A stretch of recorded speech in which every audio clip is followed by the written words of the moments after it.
Welcome back, everybody, to another episode of Beyond the Naked Eye. My name is Brian Correa, and I'm joined by my friend and fellow BRTF student, Sean Hudson. How are you, man? I'm great. How are you doing, Brian? I'm doing pretty good.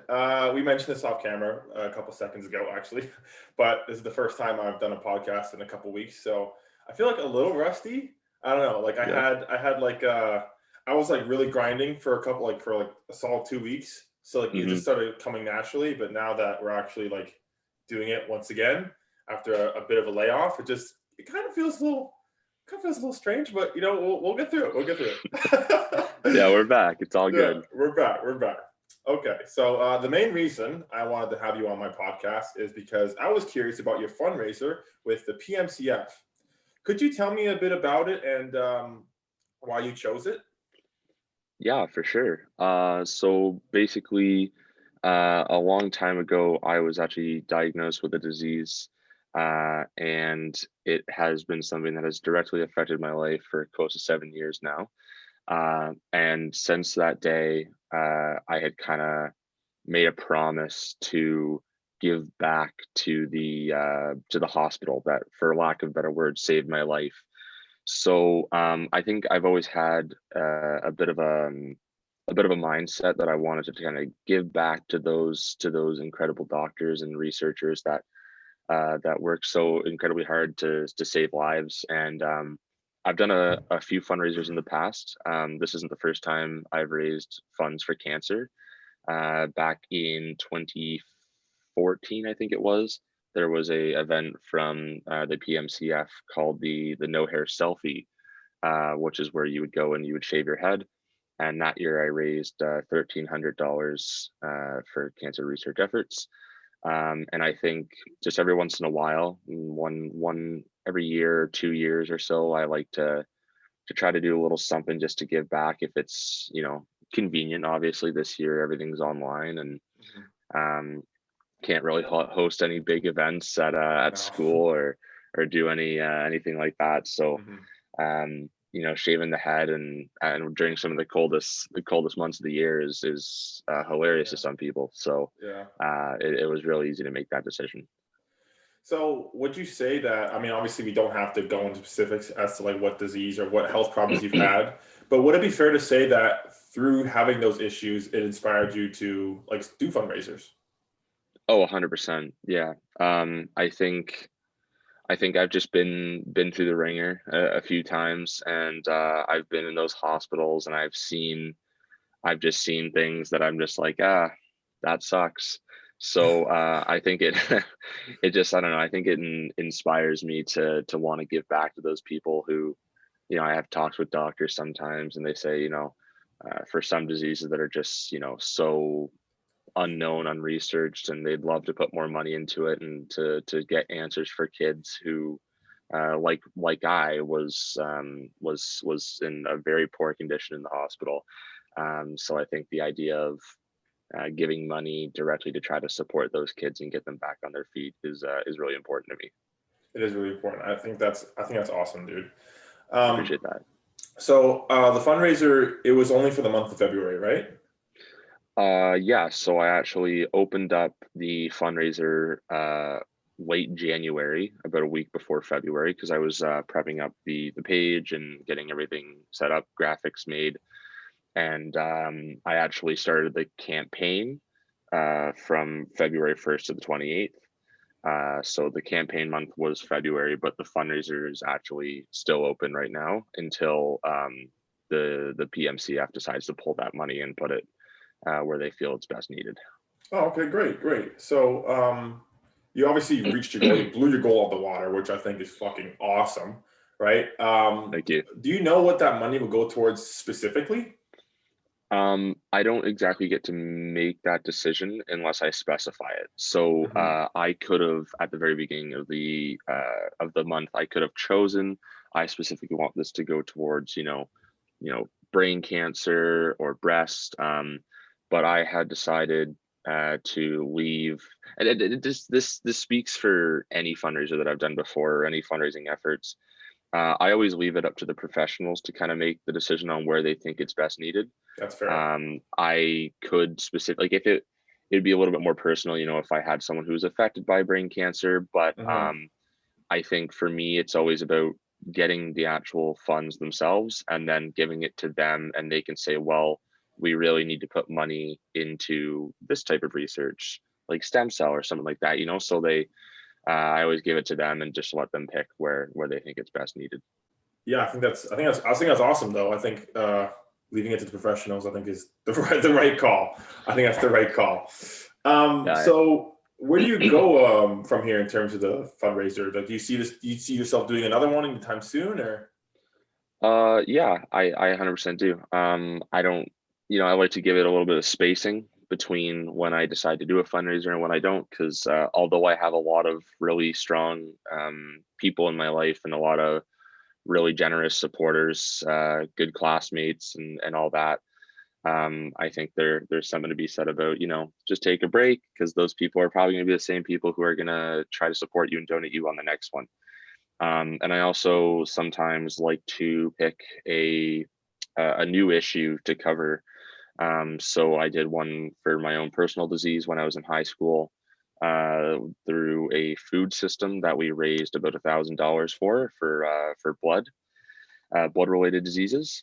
And then who knows, in 2 years it's going to be something it's going to spark my interest, and I'm going to say I want to be a part of that rebuild. I want to be a part of that support system. So, and I'll probably get inspired to do something.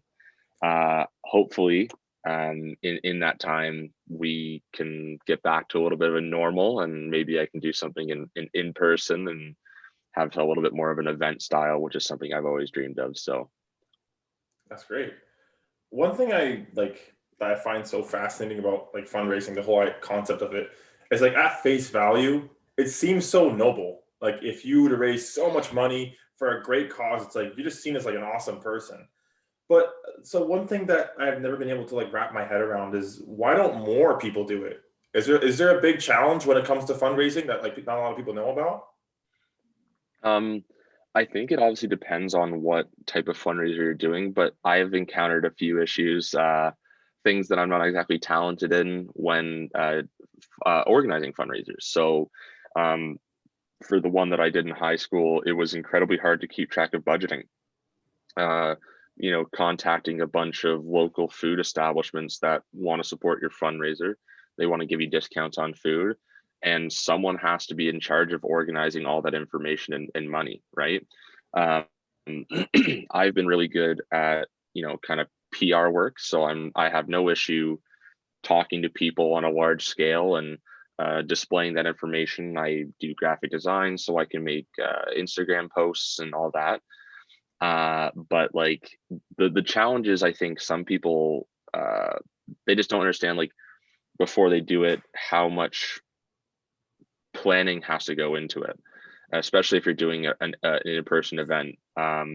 Things like if you want to use a gymnasium, I try to do a student teacher basketball game, and you have to Oh, pay the janitors to be there after hours. You have to really? get rights to the gym. You have to do all this pre-planning. Obviously, it's a little bit easier for this year doing the DIY online, where you can just kind of make a Hmm. page user friendly and then just go with it. Yeah. But I think one of the main deterrents from doing a fundraiser is, sorry about that. One of the main deterrents from doing a fundraiser is probably just how much work has to go into it, and some people just aren't prepared for that. Well, I mean, I know you've been doing this for quite a while, from your work at the McMaster's Children's Hospital to the Rankin Rally back in high school. So, like, Yeah. how does something, because you just explained how difficult it is. How do you like first get into it? Or were you intimidated when you first got into it? I think I was definitely nervous. You feel a little heavy when you say you want to get together a committee with people that sometimes you don't know, because you leave it up to a volunteer, basis, right? So, but then again, that generally speaks to the fact that I, again, have no problem talking to strangers. I'm very verbal, and I'm not really shy. So, yeah, I think it's getting into it. Obviously, was again, as I mentioned, just being around that those awful environments and just really feeling like I want to give back. And maybe maybe I owe a bit of it to my mom for my personality and how I was raised, and trying to be a good guy. But Um, yeah, Well, hey man, credit to that's you. getting I into it. think, I mean, I think you're a great guy, man. I think this whole this whole thing has been like insane, and you've obviously reached your goal, and you like I said earlier, you blew it out the water. So I mean, only good things can come from this. So, dude, credit to you. Yeah, I appreciate that. I actually blew the goal 4 different times. I had actually opened up the fundraiser with a goal of $500 because Oh, I was worried that, it's COVID, people have lost jobs, people have lost yeah, lives. I didn't want to be the one that was like shooting a stupid high goal yeah. in a time where there was some crippling financial issues. But then before I even started my campaign, the fundraiser had already had $350. Wow, Uh, 350. so I said, maybe I'll bump it up to 1,000, and that's what I did because every I said to myself, every fundraiser I've done before, I've at least made around $1,000. So I said I don't think that's a completely unreasonable goal. And then 4 days into the campaign, we had $1,080, and I said Wow. that's crazy. So I didn't change the goal after that. I just kind of made my own personal goal, which the highest I'd ever done in a campaign was 1,300. So Hmm. I made that my goal, and then obviously by the end of the campaign, there was $1,725 in there. Hmm. And then actually, a fun story is right after the campaign ended, 2 days on March 2nd, Hmm. an anonymous donator just dropped $257 to the fundraiser, and then Wow. one of my cousins donated hundreds, and before I knew it, I was at almost 2,100, and that's where we sit currently. So yeah, Well, that's four four different times the times. original goal, which I'm Damn, super happy about. that's awesome to hear. So, like, where do you go from here? Do you like when starting up new fundraisers? Do you want to have even bigger goals, or do you think like this is like the ground that you've? uh that's a good question. I definitely think I want to shoot bigger. That's always been my goal to do better, get better at organizing, planning, trying to find these events that that speak to people and give them a reason to want to donate some money, right? If they don't know you. um, I've always had this big dream of doing a fundraiser like at like the college or another larger facility where I can offer like events like a 3-on-3 basketball tournament where you have people compete in tournament setting, and they all donate money to be on a team rather than just throwing $50 at it, because then you get engagement from younger kids, right? You get teenagers who say, oh, me and my buddies want to go to this basketball tournament on the weekend, and Mhm. then they donate $100 to have a team of 4 guys or something, and that's how you get those people engaged who aren't necessarily donating to the cause, they're donating to like being able to participate, Mhm. which is a reality that you have to face when you're organizing these things, because although it all goes to a good cause and people realize that, sometimes the motivation to donate isn't there unless Yeah, the motivation. there's something to participate in, something that they kind of get out of it, Right. right? So that's obviously, I want to shoot for the stars. I want to go really big. I want to do a larger event. I want to have a proper committee of college students working on something huge. But obviously, we'll just have to wait and see where that goes. Mhm. That's yeah. I think you should shoot for the stars, man. Like gathering from what just happened from this past month. I think, dude, the sky's the limit. Um, so switching subjects here a little bit. Now that you're a BRTF student, just like me, Hmm. I know for myself, the reason why I wanted to like join this program is because to some extent I want to be in the public eye, Yeah. and I find it really fascinating because you have a big personality, right? Like you're so charismatic, but you're also like really intelligent and a very technologically savvy guy. So my Oh, well, question is, where do you want like what do you want out of this program? oh, man, it's a crazy. That's a thought. That's a thought for sure.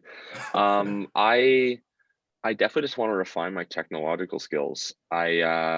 Since I was in high school, actually, I almost went into computer programming. I had done computer science classes in high school and was getting really good marks. However, I just didn't think that was for me. I think it was around grade 12. because I did do the 12B or 12 plus, as some places call it. Um, I had really picked up this passion for doing editing, filmmaking, and all that stuff. I think the original thought was I really love the idea of manipulating emotion through picture, right? So people, you can make people cry through a movie, or you can make people laugh, and you can Hmm. get people really excited through like a hockey montage, right? Right. So I just love the idea that even without the credit, you can kind of manipulate people's emotions and get them really into something. So I came to this program looking for a betterment of those talents and skills, right? My editing process, being able to use a really nice camera and produce really nice content, and have some structure and guidance along the way. And I think I looked at a few schools, and the college just really spoke out to me that I got the opportunity to try all three of those things and see if that's Hmm. really what I was excited about. But so far, I'm getting out exactly what I was hoping I was going to. Yeah, exactly. I think like you just said, how I think that's one great thing about Niagara College, how you could like just try everything first before like committing to something. That was one Hmm. thing personally I was struggling with, like when applying to colleges. I was like, oh Hmm. fuck, like radio, like broadcasting. It's like I don't know if I want to hop into radio. Like I want to do a bunch of different shit. So I think Yeah, Niagara College is really good for that. So yeah, yeah. that's I'm glad you're in TV production now, and I hope you like it. You like it, right? Yeah, yeah, I love it. I love to I'm hear getting that. I'm getting a lot out of it, so that's good. Yeah. Um, so what do you think came first in life? Do you think your passion for fundraising came first, or your passion for what you just talked about? Ooh, I would say my fundraising, 100%. Um, I because there was a portion of time where I was still being directly affected by my disease, but I was still trying so hard to make a fundraiser happen, and I actually failed organizing one 3 times before I finally struck gold. 3 times. In 12B. I had organized a committee, and I had tried to make something out of it, but it was either the school getting in my way and not being supportive, or my disease kind of putting me in the bed, and I wasn't able to actually get out there and make things happen. So yeah, for years I was trying to do a fundraiser, before my first one even, and Wow. I kept hitting a wall, and finally in 12B I broke out and made it happen. So, um, but the fundraising efforts definitely came before I decided I was super passionate about going into broadcasting and my media work. So. Wow. I think that's great. Do you think, by any chance, your passion for fundraising kind of steered you into your passion with media, or do you think they're completely separate entities? I don't think they're completely separate, but I also don't think they have that kind of connection. Hmm. I think it would be beneficial for me in the future when doing fundraisers. Obviously, even just this past one where I was making graphics through Illustrator to put out and advertise to people. Um, but I don't think I necessarily got into media because of the fundraising. But I think the media could directly support my fundraising in the future if I decide to do videos or anything like that. So. Oh, I think that's great. Because initially I thought that maybe what you were going for, this is just based off my impression, was maybe since you have such, because it's clear you have such a passion for fundraising. I was thinking that maybe you kind of wanted to build a media platform to make your fundraisers even bigger. Is that am Mhm. I off the mark there, or do you think that's kind of correct? What do you think? Um, I don't know. I feel like when you think of a media platform for fundraising, you think of these places like the PMCF who have such a large platform specifically for fundraising. Hmm. I don't know if that's something I would ever get into. I think that requires, and a lot of people don't realize it, that takes up your life. If you're committing Wow. to being a fundraiser, Hmm. and you're working for these, hospitals or health networks, that is your job. You get paid to organize those things day in and day out, and it doesn't leave time for anything else. So I don't think I would ever create a media platform around fundraising. But I would definitely hope to build up some kind of following in the work that I do, to that maybe, when you example YouTubers who do all this media work and they have Hmm. millions of followers and stuff, and if they were to run a fundraiser, you'd imagine how many people would support them, right? Hmm. So I think potentially having a separate media platform built up around it to support those efforts, but not directly related to it. Gotcha, gotcha. Oh, I mean, honestly, you kind of steered me into my next question, actually. Um, what are your short term goals, if you have any, obviously, Uh, like 5 years time? probably to probably to pass this term. That's the first one. I think that's more than Uh, fair. yeah, it's definitely been a stressful one, but no, I think I've been super fortunate to be already offered a internship out in London, Ontario, for a production company called Giant Creative.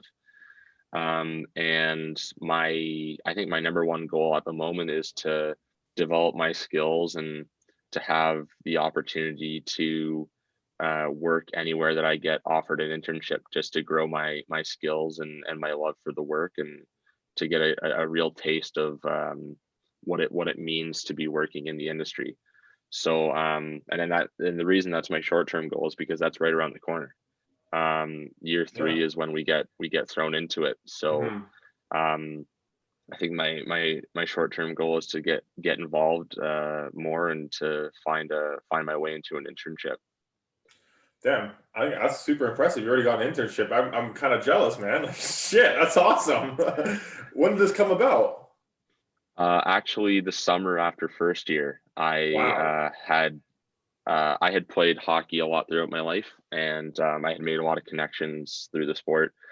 And I actually just straight up messaged the CEO of this company and asked him, "Hey, what are you guys thinking about internships? And do you guys want an extra pair of hands? Because if you don't ask, you don't know." Mhm.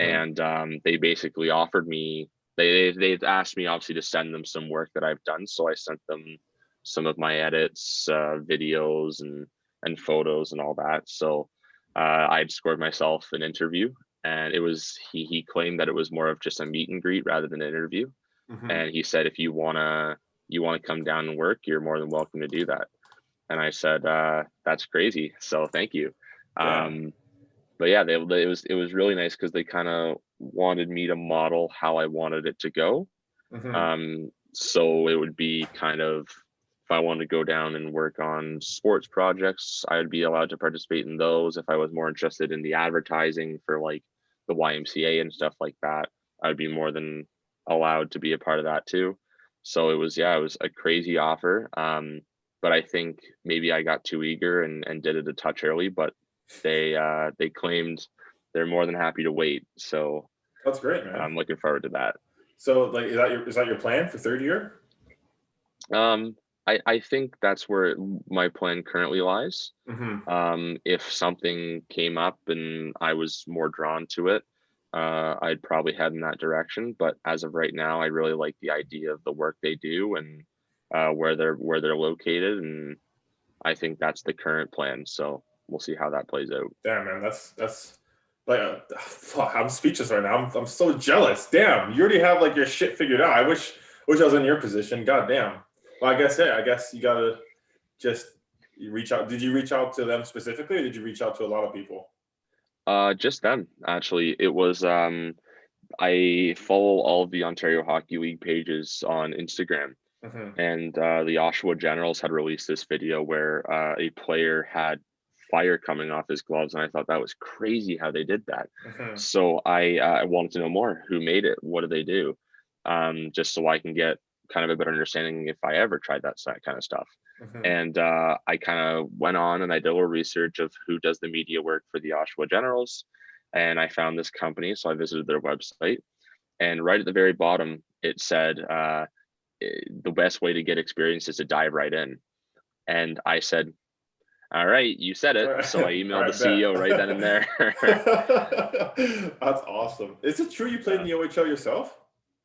Yeah, it's not something I love to talk about too much because I never really made much of it. But I Yeah, played 2.5 seasons that's really cool, dude. with I don't know the why you Ice wouldn't want to Dogs talk and about it. That's then with the awesome. Ottawa 67s. So That's yeah. awesome. Why wouldn't you want to talk? That's such a flex. I love to mention that every now and then. I don't know. I think it keeps me grounded because I didn't really make much of it as a fourth line call up player. I was never really a big star or anything. Ah, And okay, okay. yeah, so and for the longest time with my health concerns, my parents actually didn't want me to play. So Mm. I always kind of kept it on the DL. But yeah, I did have very fortunately that opportunity to be a part of that scene for 2.5 years. And a lot of the time you're sat up in the stands wearing your suit and tie, and that's what you get. But that's Mhm. how you meet people, and that's where I made most of my connections, and that's how I got these easy accesses to talking to people who work in the media scene with those teams. So that's been a huge help Yeah, in uh, directing me. yeah. I'd say like everything happens for a reason. I think you made the best out of that opportunity. So I wouldn't be something I shy away from. That's awesome, dude. Like that's so cool. I appreciate that. Thank you. All right. Well, now we're going to move on to our next segment. It's called Quick Fire. I'm just going to All ask right. you. I'm going to ask you some questions. You can't think about it. You can't break it down. I'm just going to ask Okay. you a question. You just got to answer. Okay. Sounds good. Yeah, yeah, sure. All right, Sean. You have to answer. Summer or winter? Summer. No more movies or no more music? No more movies. Do you believe in everything or lose the ability to? Sorry, can you repeat the question? I'm not.